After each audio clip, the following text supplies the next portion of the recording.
Vous avez un nouveau message envoyé du passé.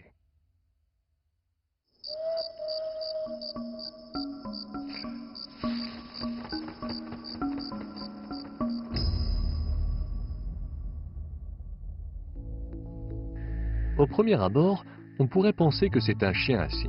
En réalité, il s'agit d'une chouette. Ce type de récipient très ancien, destiné à contenir de l'alcool, est connu sous le nom de tsun.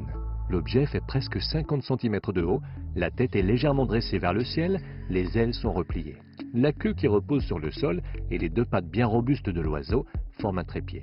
Le corps est recouvert de plus d'une dizaine de caractéristiques animalières et dégage une impression altière tout à fait unique.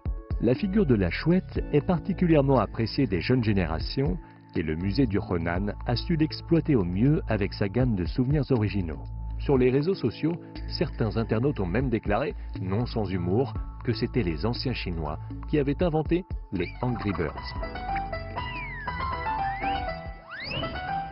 Ce vase en forme de chouette fut découvert dans le tombeau de Fu Hao, l'épouse de Wu Ding, empereur de la dynastie des Shang.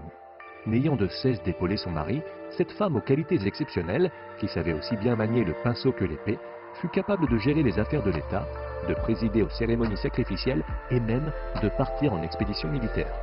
Ainsi, la dynastie des Shang allait connaître une ère de prospérité. Certains spécialistes pensent même que cette chouette de bronze n'est autre que la voix de Fu Hao par-delà le voile de la mort. Aujourd'hui, si certains qualifient volontiers cet objet de mignon, il est probable qu'à l'époque, ceux qui l'ont conçu en avaient une toute autre idée. La chouette est un animal que l'on retrouve souvent représenté dans les objets artisanaux de la Chine ancienne et même de la dynastie précédant celle des Shang. Nous trouvons ainsi des objets en pierre, en argile, en bronze. Sous les Shang, la chouette est l'un des animaux que l'on vénérait le plus.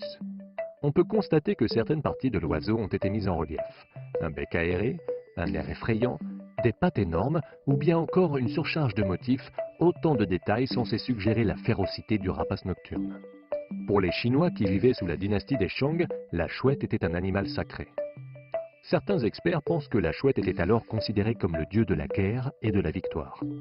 D'autres pensent que cet oiseau symbolisait plutôt la position sociale et le pouvoir.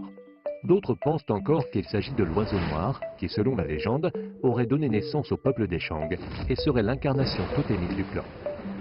L'écriture au sekai du mot Shang serait elle-même la représentation stylisée de la gueule d'une chouette.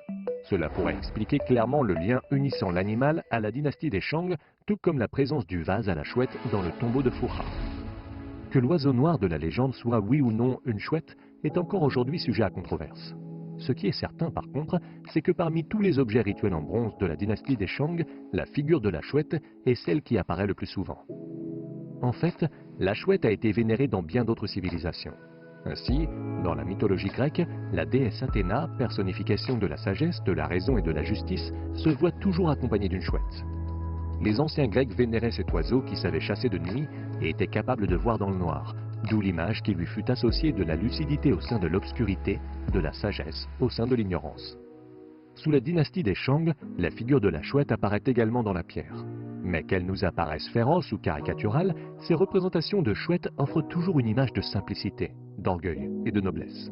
Après la dynastie des Shang, cependant, cette image de la chouette ne réapparaîtra plus en Chine. Les dynasties suivantes considéreront la chouette comme un oiseau maléfique. Chouette de malheur, tu as pris mes enfants et détruit mon nid. Extrait du livre des Odes, dynastie des Zhou. Visiblement, la dynastie des Zhou, née dans le bassin du fleuve Wei, manifestait déjà une grande hostilité à l'encontre de cet oiseau.